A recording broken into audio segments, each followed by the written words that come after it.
گم شید، برید گم شید.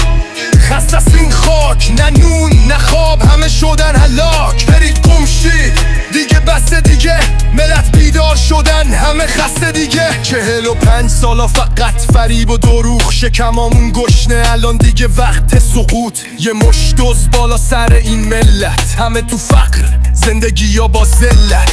فقر از در اومد، فشا از پنجره، بس که داد زدین پاره شد هنجره. آخون باید بره تو طویل نه تو مجلس. هر روز دارید فش میخورید، شدید نقل مجلس. با یه جای مهرای من ریش، کل مملکت رو زدین خیش. یه امامه هم نداریم بدیم بچه، به جای پوشک به جاش پادگانامون پره شده از موشک. تو خیابونا پره شده از فقر و فساد، به جاش امامزاده سبز میشه مثل نقل و نبات. کجا رفت اون وعده های گاز و نفت؟ دکل به اون بزرگی رو یکی برداشت و در رفت. یه جامعه یه فقیر توی گم گشتگی، این بیتو نوشتم واسه هم بستگی. برید گم شید، خسته از این خاک، نه نون نه آب، همه شدن هلاک. برید گم شید دیگه، بسته دیگه، پیرو جوون شدن خسته دیگه. ملت بیدار شده، وقتشه برید پی کارتون. دست ما بیفتت میزنین کاه و یونج بارتون.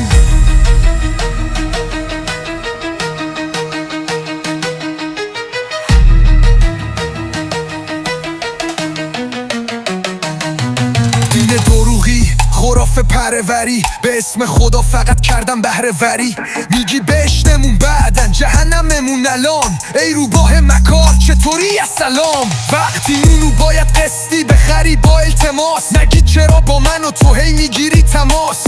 جاده ها داغون، ماشینا تابوت، نه ایربگ نه ترمز، فقط لعنت و سکوت. آخه بچه هامونو کشتین با شعار نظام، قرآنتون شد سند واسه اعدام. از گریزک تا احواز از دستتون خون چکیده، دست شما آلود از تاریخ همه رو دیده. وعده هاتون فقط لاف، حرفای پوچ، لکلکا هم از گرسنگی نمیان ایران دیگه واسه یه کوچ. کردیم 45 سال سه نسل و تباه، ریدن بابا هامون هی نگید کردیم اشتباه. میگین دشمن خودتونید، دشمن اصلی ما. وعده های پوسیده شما رولکس اصلی. انقدر که ما دشمن داریم دکتر نداریم، مجلس که سیرک قانون نداریم. ماست و ماگافی سنگی، مردم همه گشته، شما سیر از طلا. آخه چند سال وعده، همه عمرمون شد فنا. ما تو اتاق کوچیک، شما همه توی کاخ. دیگه کور خوندی حاجی به